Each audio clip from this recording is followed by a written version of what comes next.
El Dow Jones llega a nuevos máximos históricos. Las acciones estadounidenses completan 3 semanas consecutivas al alza. Sin embargo, las acciones europeas se rezagan un poco. Posible reducción de compra de activos en la Fed para el próximo mes. Evergrande evita entrar en incumplimiento de pago. Vamos a ver a continuación lo que sucedió durante la semana pasada en los mercados financieros y lo que nos espera para esta semana con los reportes empresariales de algunas de las principales empresas tecnológicas de Estados Unidos, así como el comunicado del Banco Central Europeo y el Producto Interior Bruto de Estados Unidos.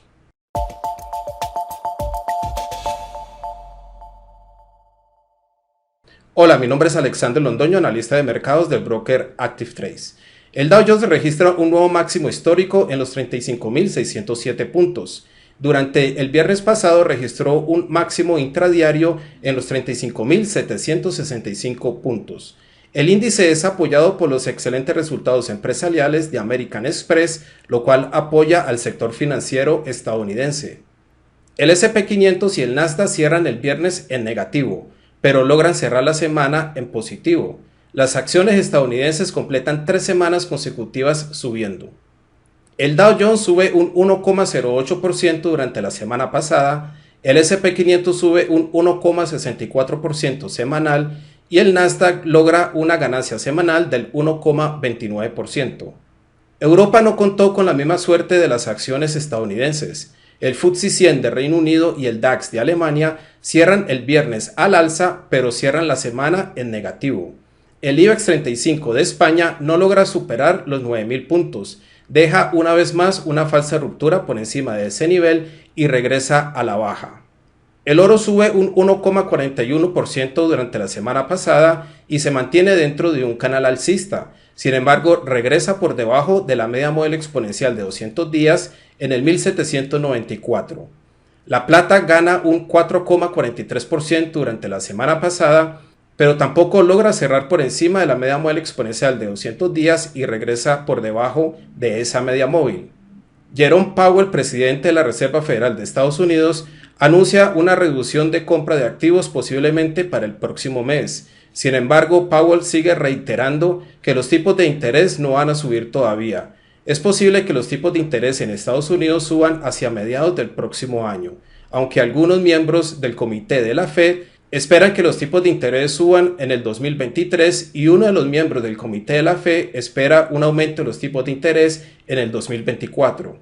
Según Powell, todavía faltan recuperar 5 millones de empleos que se perdieron durante la pandemia en Estados Unidos y hasta que el sector laboral estadounidense no se recupere completamente, los tipos de interés no van a subir.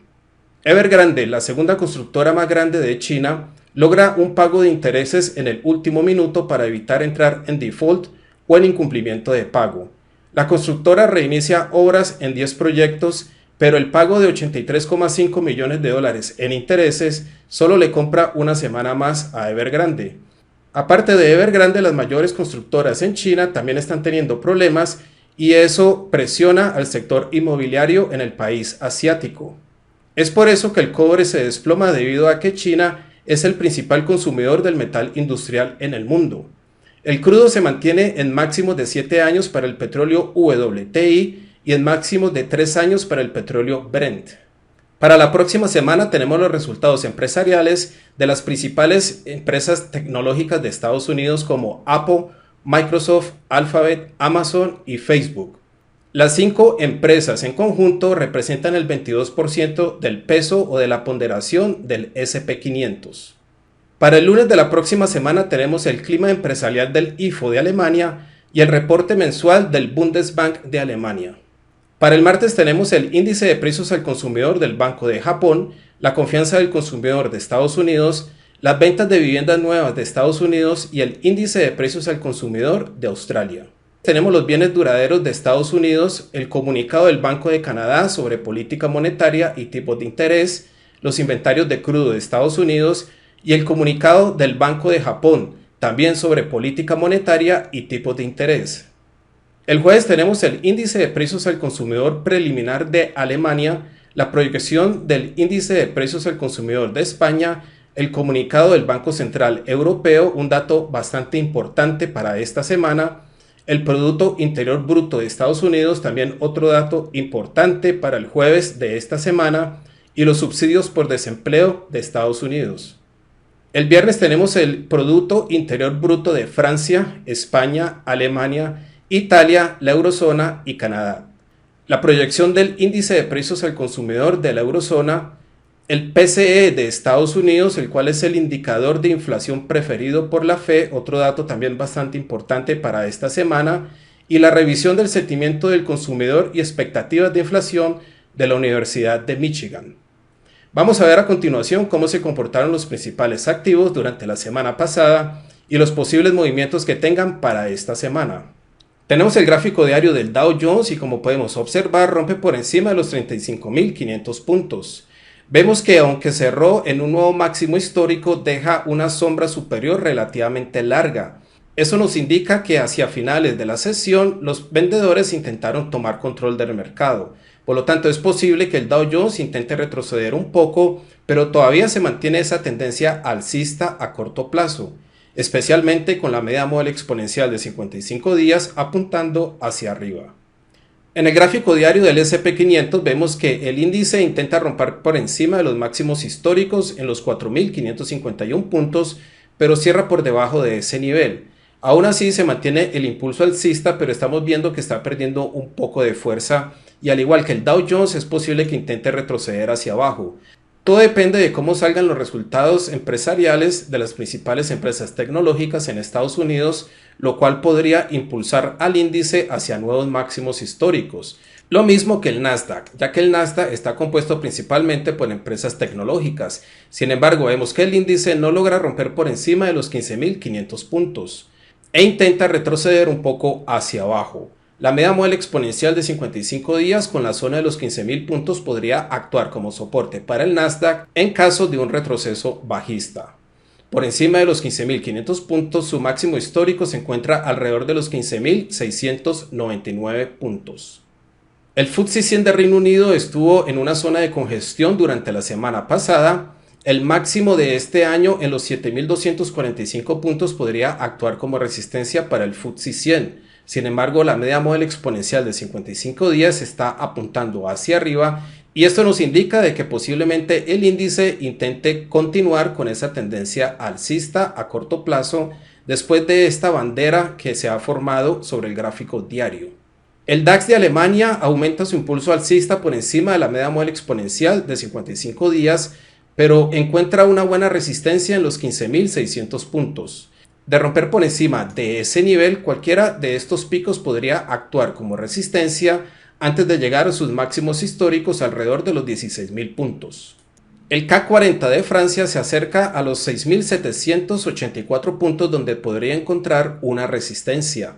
De romper por encima de ese nivel es posible que el CAC 40 llegue a sus máximos históricos alrededor de los 6.915 puntos.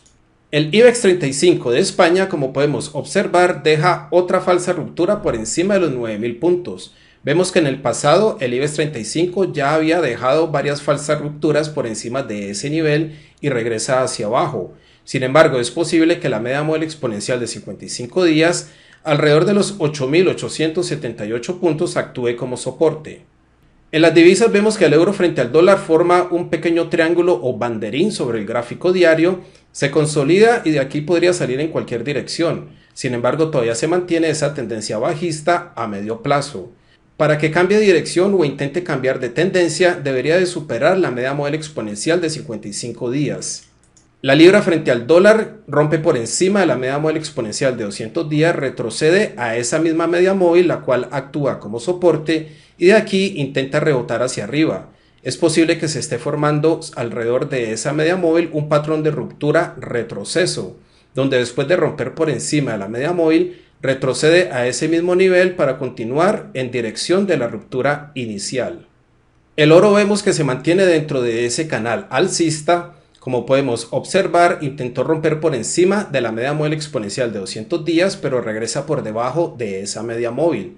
Sin embargo, todavía se mantiene ese impulso alcista a corto plazo y es posible que vuelva a visitar la parte superior del canal alcista. La plata también deja una falsa ruptura por encima de la media móvil exponencial de 200 días, pero también podría intentar volver a romper esa media móvil. De rebotar de aquí hacia abajo, la media móvil exponencial de 55 días podría actuar como soporte, ya que esa media móvil estuvo actuando como una buena resistencia en el pasado. En el gráfico diario del cobre vemos la fuerte caída que tuvo durante la semana pasada, pero llegó al 447.00 donde encuentra un soporte. Este nivel del 447.00 estuvo actuando como resistencia en el pasado y es posible que ahora cambie de función a soporte. De rebotar de aquí hacia arriba, este pico alrededor del 482.28 podría actuar como resistencia una vez más. El petróleo WTI aumenta su impulso alcista y llega al 84.00 donde frena un poco ese impulso al alza. Su próximo nivel de resistencia podría estar alrededor del 86.00. El Brent se mantiene consolidado alrededor del 84.00 y su próximo nivel de resistencia también podría estar alrededor del 86.00. No se olviden por favor de darle like al video y suscribirse a nuestro canal de YouTube, donde podrán encontrar diferentes videos educativos e informativos que le pueden ayudar en su operativa diaria.